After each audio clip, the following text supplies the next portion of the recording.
అందరికీ నమస్కారం అమ్మ. ఈరోజు మనం తెలుసుకుంటున్న అంశం ఏంటంటే SA 2 9th class social studies 2025 విద్యా సంవత్సరానికి సంబంధించి very important model question paper. ఇంకా మన ఛానల్ సబ్స్క్రైబ్ చేసుకుని వాళ్ళు ఎవరంటే దయచేసి సబ్స్క్రైబ్ చేసుకొని లైక్ చేసి షేర్ చేసి మీ ఫ్రెండ్స్కు రిలేటివ్స్ అందరికీ సబ్స్క్రైబ్ చేసుకోమని చెప్పండి.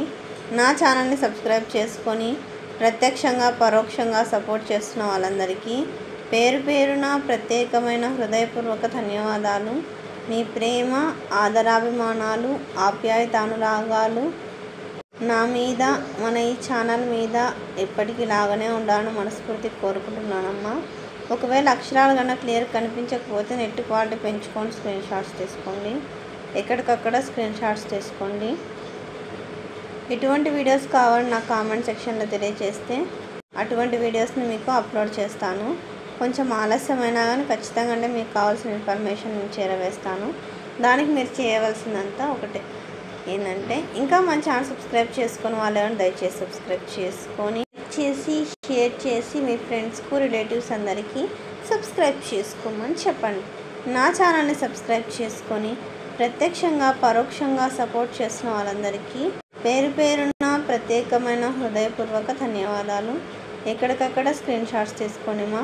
రిపీటెడ్గా అడుగుతుంటారు క్వశ్చన్స్ కాబట్టి మీరు స్క్రీన్ షాట్స్ తీసుకొని బాగా ప్రాక్టీస్ చేసుకుంటే మంచి మార్కులు వస్తాయి. సోషల్లో మనకు ప్లస్ పాయింట్ ఏంటంటే మ్యాథ్స్లోనే ఈజీగా మార్క్స్ పొందవచ్చు కాబట్టి మ్యాథ్స్ బాగా చూసుకోండి.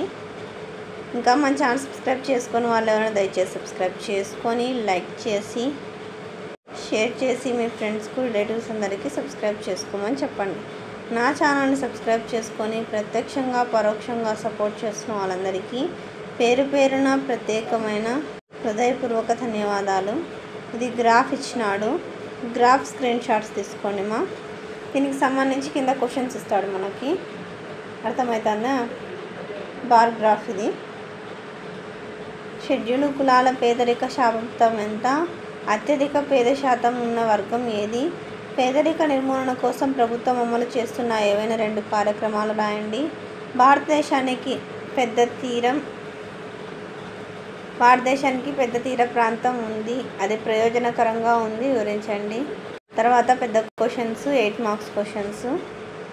భారతదేశానికి హిమాలయాల ప్రాముఖ్యత ఏమిటి? ఇది చాలా ఇంపార్టెంట్. 19వ మరియు 20వ శతాబ్దాలలో ప్రపంచ ప్రజలకు ఫ్రెంచ్ విప్లవం అందించిన వారసత్వాన్ని వివరించండి. భారతదేశంలో ఎన్నికల నిర్వహణకు పెద్ద మొత్తంలో డబ్బు ఖర్చు చేస్తున్నారు. ఉదాహరణకు 2014లో లోక్సభ ఎన్నికలకు నిర్వహణకు ప్రభుత్వం దాదాపు 3,500 కోట్ల ఖర్చు చేసింది. ప్రతి వ్యక్తికి సుమారు 40కి పైన ఖర్చు అయినట్లు అంచనా వేసినారు. మన దేశానికి ఎన్నికలు చాలా ఖరీదుతో కూడుకున్నది, వివరించండి. ఎన్నికల ఖర్చును తగ్గించడానికి కొన్ని సూచనలు చేయండి. తర్వాత క్వశ్చన్ నెంబర్ నెక్స్ట్ 31వ క్వశ్చన్. 20వ శతాబ్దం చివరి నాటి సోషలిస్టు ఆదర్శంగా యుఎస్ఎస్ఆర్ యొక్క అంతర్జాతీయ ఖ్యాతి ఇప్పటికీ ప్రజల్లో గౌరవాన్ని పొందింది, వ్యాఖ్యానించండి. తర్వాత పట్టిక జనాభాకు సంబంధించినది, జాగ్రత్తగా స్క్రీన్ షాట్స్ తీసుకోండి మా. తర్వాత వార్షిక వృద్ధి రేటు తగ్గించడానికి కారణాలు ఏమిటి? జనాభా పెరుగుదల కారణాలేవి? తర్వాత ప్రజా పంపిణీ వ్యవస్థ యొక్క కొన్ని ముఖ్య లక్షణాలు, జాగ్రత్తగా స్క్రీన్ షాట్స్ తీసుకోండి మా. ఒకవేళ అక్షరాలు కనుక క్లియర్ కనిపించకపోతే నెట్ క్వాలిటీ పెంచుకొని స్క్రీన్ షాట్స్ తీసుకోండి.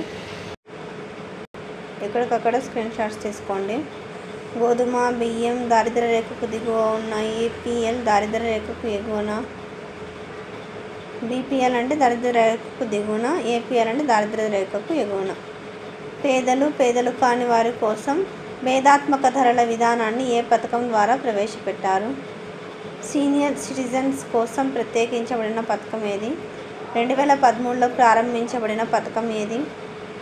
అంత్యోదయ కార్డు కలిగి వారికి నెలకు ఎన్ని కేజీల ఆహార ధాన్యం అందిస్తారు? మిత్ర రాజ్యాలు తమ కాలనీ వనరులను ప్రజలకు దోపిడీ చేయలేకపోతే మొదటి ప్రపంచ యుద్ధం, రెండవ ప్రపంచ యుద్ధం విజయం సాధించి ఉండేవి కావు. నీవు దీనితో ఏకీభవిస్తావా? యుద్ధాల వల్ల అడవులు ఎందుకు ప్రభావితమవుతాయి? లేదా మానవ హక్కులపై ప్రజలకు అవగాహన కల్పించడంలో జాతీయ మానవ హక్కుల కమిషన్ పాత్ర ప్రశంసించండి.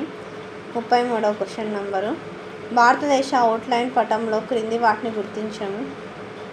తర్వాత దక్షిణ భారతదేశంలో రెండవ పొడవైన నది చిల్కా సరస్సు. పశ్చిమ కనుమలు న్యూఢిల్లీ. మహానది మల్వా పీఠభూమి. పగడపు ఉద్భవం గల ద్వీపాలు సర్కార్ తీరం. ప్రపంచ పటంలో క్రింది వారిని గుర్తించండి. జపాన్, దక్షిణాఫ్రికా, మధ్యధరా సముద్రం, మెక్సికో లేదా స్పెయిన్, ఫిలిప్పీన్స్, వెనిజులా, హడ్సన్ అఖాతం. అందరికీ ధన్యవాదాలమ్మా. ఇంకా మన ఛానల్ సబ్స్క్రైబ్ చేసుకొని వాళ్ళు దయచేసి సబ్స్క్రైబ్ చేసుకొని లైక్ చేసి షేర్ చేసి మీ ఫ్రెండ్స్కు రిలేటివ్స్ అందరికీ సబ్స్క్రైబ్ చేసుకోమని చెప్పండి. నా ఛానల్ని సబ్స్క్రైబ్ చేసుకొని ప్రత్యక్షంగా పరోక్షంగా సపోర్ట్ చేసిన వాళ్ళందరికీ పేరు పేరున ప్రత్యేకమైన హృదయపూర్వక ధన్యవాదాలు. అందరికీ ధన్యవాదాలు. దయచేసి వీడియోని మాత్రం స్కిప్ చేయొద్దు.